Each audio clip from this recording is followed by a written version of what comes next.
तेजस्वी जी से उम्मीद है और मेरी मांग भी है कि आज मुसलमान ठगे हुए महसूस कर रहे हैं। खैर तेजस्वी जी कभी सीएम बने नहीं हैं और उम्मीद है कि अब की बार बनेंगे। हमारी एक ही मांग है कि मुसलमान जो ठगे हुए हैं, एक कुछ लोग हमको कहते हैं पंचर साटने वाले, तो हम पंचर साटने वाले को तेजस्वी जी हमारी नौकरी में कितनी प्रतिशत भागीदारी देंगे और हमको रोज़गार में क्या मुहैया कराएंगे और हमारे बच्चों की शिक्षा के लिए वो क्या व्यवस्था करेंगे, यह तेजस्वी जी से हमारी मांग है कि आपका एजेंडा क्या है, आपका रोड मैप क्या है, ये ज़रूर बिहार के मुसलमानों को बताएं।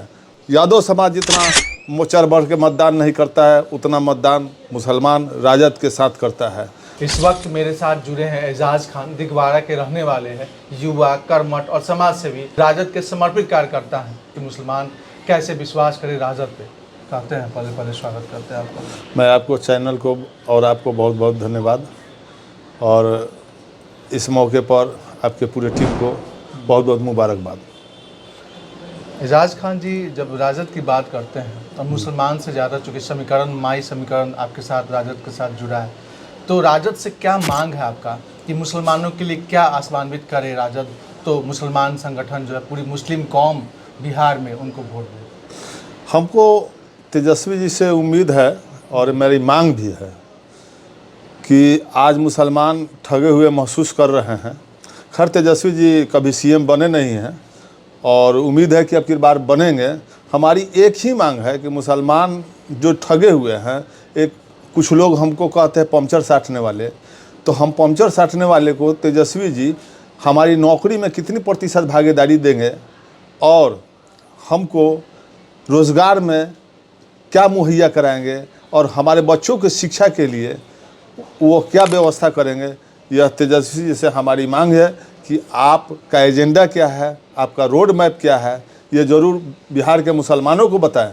और साथ ही साथ मैं उनसे ये भी मांग करता हूं कि तेजस्वी जी के साथ और राजद के साथ बिहार के मुसलमान एकजुट होकर वोट देता है, शायद उतना यादव समाज जितना चढ़ बढ़ के मतदान नहीं करता है, उतना मतदान मुसलमान राजद के साथ करता है। तो राजद आपसे उम्मीद लगी हुई है मुसलमानों को बिहार के कि आप अगर सीएम बनेंगे तो हमारे रोज़गार मुहैया कराएंगे, नौकरी में भागीदारी देंगे। जो आज हम महसूस कर रहे हैं ठगे हुए, तो आप हमारे साथ क्या करेंगे, ये जनता को, बिहार की जनता को जरूर बताने का काम। तेजस्वी से आपकी मांग है, आप तो पार्टी में खुद हैं, तो आपने कभी अपने पार्टी में संगठन से चर्चा किया, चूँकि आप उस संगठन से अल्पसंख्यक कमेटी से आते हैं, तो मैंने बताया अपने प्रदेश के नेतृत्व के लोगों को जो कि हम लोगों को जो अभी तक 1.5 से 2% नौकरी में भागीदारी है, इस बात को आप वरीय नेता को आगाह करें। खैर आपके एक चैनल के माध्यम से, सोशल मीडिया के माध्यम से भी मैं बताना चाहता हूं कि हम अपनी आवाज़ को उस दिन तक नहीं दबने देंगे जब तक हमारी मांग पूरी नहीं होगी। बात आती है वक्फ बोर्ड की। वक्फ बोर्ड पे इतना सारा सदन में पास हो गया, सुप्रीम कोर्ट में भी केस चल रहा है, लेकिन आज भी कहीं ना कहीं मुसलमान को ये डर है कि वक्फ बोर्ड जो है जिस तरीक़े से बिल पास कराया गया, राजद भी जिस तरीके से साइलेंट की तरह रह गया, उतना वो विपक्ष में जाकर और जवाब नहीं दिया कि ये लागू नहीं होना चाहिए। इस पर क्या कमेंट है? इस पर राजद के लोग तो मैं अभी तो देख रहा हूँ, जो कि कारी शोएब साहब, मनोज झा जी सीमांचल क्षेत्र में काफ़ी मीटिंग कर रहे हैं वक्फ बिल के ख़िलाफ़।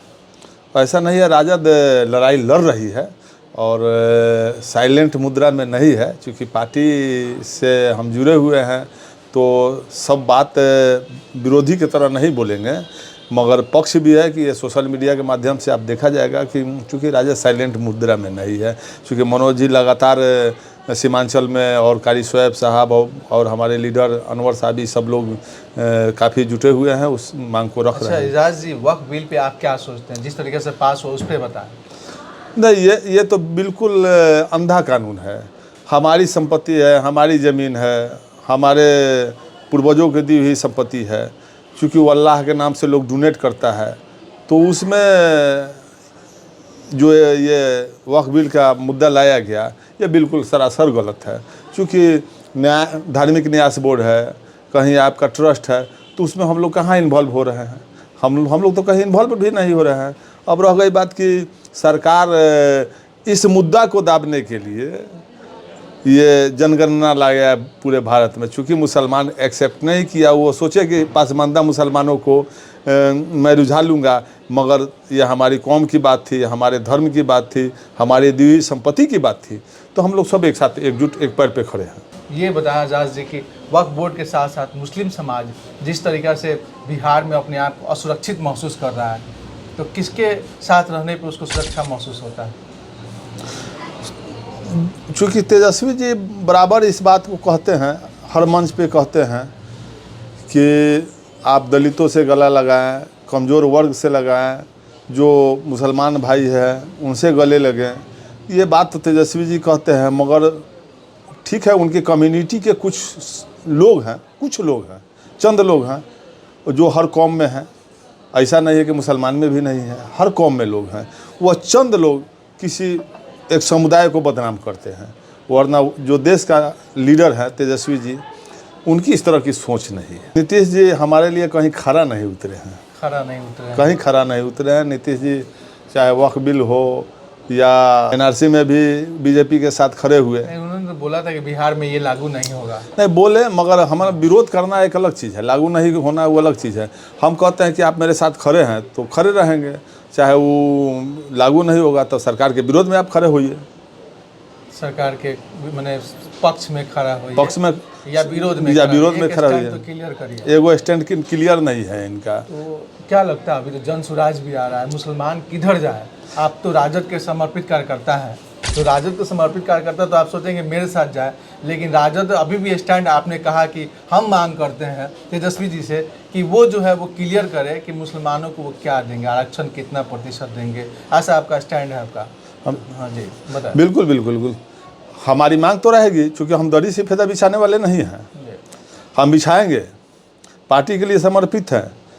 मगर हमारी कौम जो अभी तक ठगी हुई महसूस कर रही है, मैं अपने मुसलमानों के लिए तो ज़रूर मांग उठाएंगे, क्योंकि हम आपके साथ हैं तो हमारे भी साथ आप रहिए, हमारे साथ भी आप रहिए, तभी हम आपके साथ हैं। जिस तरीके से अभी छपरा में एक घटना हुआ जहां एक यादव समाज के कुछ लोग जो है एक मुस्लिम समाज के एक युवा को मार देते हैं, तो ये जो है सामाजिक रूप से जो विद्वेष आ रहा है दोनों धर्मों के बीच में, ये कहीं ना कहीं तो अच्छा नहीं है। ये तो बिल्कुल गलत बात है। चाहे जिस धर्म का कोई लिंचिंग हो, चाहे मुसलमान हो या हिंदू भाई हो, दलित हो या किसी का, लिंचिंग अच्छी बात नहीं है। ठीक है, हमारे साथ अगर मैं कुछ गलती किया हूँ तो उसके लिए न्यायालय है, उसके लिए प्रशासन है। आप प्रशासन को सूचित करें, कानून को अपने हाथ में क्यों लिया है?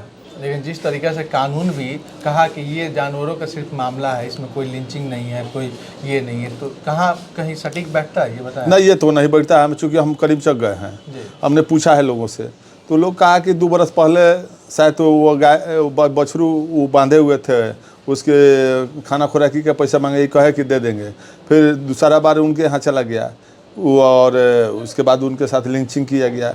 ये कहीं से न्याय नहीं है। ठीक है, आप गाय का मामला था, तो गाय का मामला कानून लेने के आपके हाथ में अधिकार नहीं ना है, तो ये वो तो गाय तो आप ही रखे हुए थे उसका।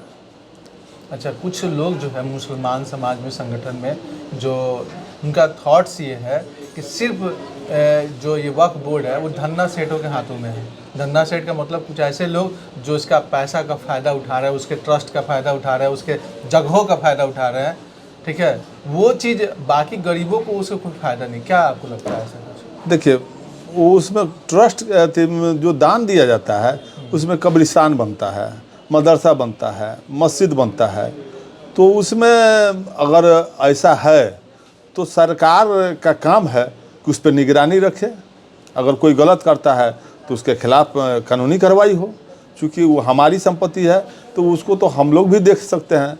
तो नीतीश जी जिस तरह से कब्रिस्तानों को बहुत सारा लाइट लगवाए, मरम्मत करा, हमने देखा बहुत सारे कब्रिस्तानों में जिस तरह से हर तरह का सुख सुविधा वहाँ पे दिया गया, ये तो काबिल तारीफ था। इसका काबिल तारीफ आप लोग ये नहीं करते उस पर? नहीं, जो काम अच्छी काम है तो कहा जाएगा। नीतीश कुमार तो कब्रिस्तान के मामले में काम किए हैं ना, काम तो इसमें कोई दो राय नहीं कि कब्रिस्तान के काम किए हैं। No doubt. तो ये कहा जा सकता है कि सिर्फ मुसलमान तेजस्वी और राजद को ही देखें, कहाँ तक सही है? मुसलमान जो है सिर्फ राजद के साथ जाए।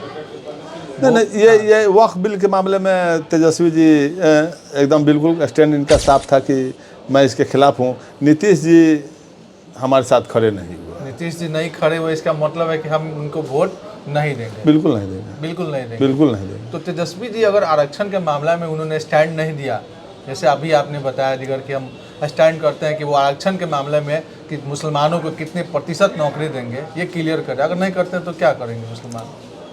नहीं, मैं उनसे मांग तो करूँगा। ऐसा नहीं है तेजस्वी जी नहीं हमारी मांग को रखेंगे। बिल्कुल उनकी एक नई सोच है, नई उम्मीद है और ये काम को रखेंगे। आप जिस जिला से आते हैं, छपरा दिगवारा आपका एरिया है, उस क्षेत्र में मुसलमानों को क्या कमियां दिखती हैं? हमारे यहाँ सबसे पहले बात है कि शिक्षा की बहुत कमी है और शिक्षा की कमी है। और हमारे मुसलमान भाइयों के यहाँ जो सही व्यवस्था होना चाहिए, अभी तक चूँकि नीतीश कुमार जी के कब्रिस्तान की घेराबंदी की, मेरे एक बैसगांवा का कब्रिस्तान है, मैं उस दिन एसडीएम साहब के यहाँ सोनपुर में मिला था, मगर उन्होंने तुरंत फाइल वाइल को कहा कि भाई लाओ जी देखें, मगर अभी तक फाइल उनके टेबल तक नहीं पहुँचा है और कहे हैं कि मैं उस काम को प्रायोरिटी दूंगा कि भाई कब्रिस्तान की घेराबंदी हो जाए। बैसगांव बहुत बड़ी कब्रिस्तान है, उसमें 22 गाँव के लोग दफन किए जाते हैं। तो हमारे यहाँ भी नीतीश जी के शासनकाल में हमारे यहाँ कोई कब्रिस्तान की घेराबंदी अभी तक नहीं हुई। एजाज खान जिस तरीके से सामाजिक चेतना में अपने आप को डेवलप किए हुए हैं, चाहे किसी भी कौम धर्म के लिए हमेशा स्टैंड खड़े होते हैं, क्या आपका लाइफ स्टाइल रहा है, क्या किया है आपने जिसके लिए आप चर्चित हैं, बताएं? मेरा एक काम है कि जो कोई एक्सीडेंट कर जाए उसको हॉस्पिटल तक ज़रूर पहुंचाना। दिगवारा में जिस समय बिजली नहीं थी, मैं पोल पर भी चढ़ के तार को खींच के बिजली लोगों तक पहुंचाता था। लोग ठंडी हवा में सोते थे, मैं घूमता था पोल देखने के लिए। चूँकि इस जीवन में अगर जीने के लिए आए हैं तो समाज को कुछ दीजिए।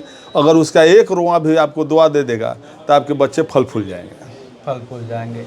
ये थे हमारे साथ एजाज खान, दिगवारा के रहने वाले हैं, युवा कर्मठ समाज सेवी और राजद के समर्पित नेता, जो कि पूरे राज्य के लिए नहीं, पूरे शहर छपरा के लिए तमाम कार्य करते हैं। और कोई समर्पित इनको मिल जाए, कोई दुर्घटनाग्रस्त व्यक्ति, उसको पहला प्राथमिकता इनका रहता है कि उनको अस्पताल पहुंचाना, उनका इलाज कराना। और ये जन सेवा बिना किसी जाति धर्म लिंग सोच के नहीं करते हैं और एकदम तत्काल से समर्पित रहते हैं। बहुत बहुत बातचीत करने के लिए बहुत बहुत धन्यवाद। आपको बहुत बहुत शुक्रिया।